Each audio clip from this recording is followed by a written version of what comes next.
Here we are on stage 11, starting in Albertville. The finish line is at the top of La Toussière. At 148 kilometres, this is one of the shortest stages of this year's race, but by no means one of the easiest. Total of 70 kilometres today is uphill, and in that time the riders will be climbing almost 5,000 vertical metres.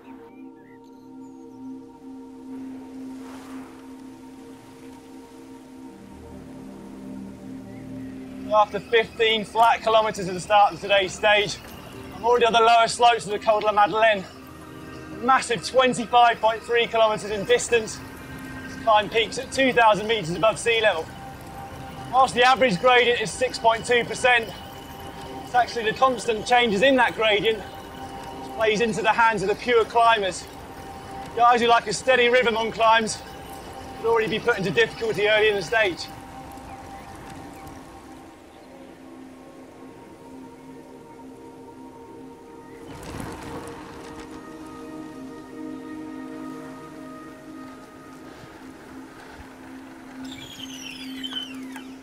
Coming so early into this stage, it's very likely that the early breakaway is going to be formed at some point on this first mountain of the day. And because of that, it's going to be a strong group of riders. Some of the teams might strategically place one of their riders in the breakaway in order to give their leader somebody to jump across to a little later in the stage. Whilst the team with the yellow jersey, well, they'll just be trying to control things and make sure that nobody too dangerous goes up the road.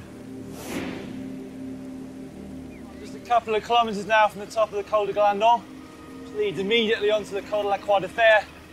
Second big climb of today, equally as tough I would say, the Madeleine that we started off on.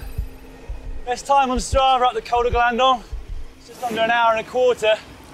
I actually rode up this last year in the Criterium de Dauphiné, only in the Gruppetto, but it took me just under an hour and 10 minutes. That's with 310 watts, 147 heart rate. Total is 22.4 kilometres. Up the Madeleine, it's not a constant gradient. There's various kicks up, a few flatter sections as well.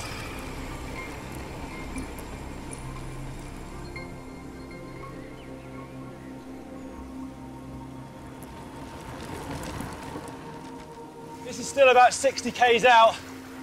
I'm not expecting too many attacks just here from the big name riders. The break will long have been established.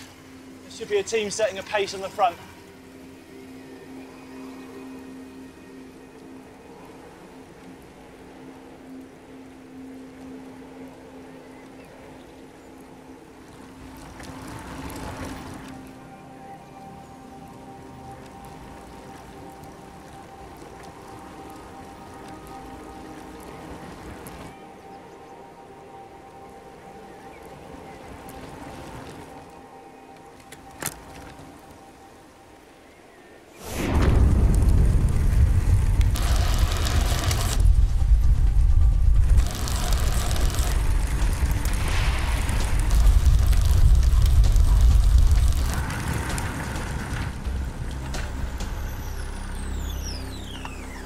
Oh, just come down off the descent of the Col de Mollard. It's not something I've done before, and actually it's surprisingly tight and technical on the way down there. It leads straight into the final climb of the day. Not only will the bunch be thinned out after the previous climbs, I think they're also going to be strung out too, so not too much jostling for position. This final climb up to La Toussière was used back in the 2006 Tour de France, a stage that was won by Denmark's Michael Rasmussen. Cade Evans finished fourth that day. He obviously knows it well. It was also used as the last stage in last year's Criterium de Dauphiné. That stage was won by Joaquin Rodriguez. Bradley Wiggins finished 10th on the stage. In doing so, went on to win the first of two consecutive overall titles in that race.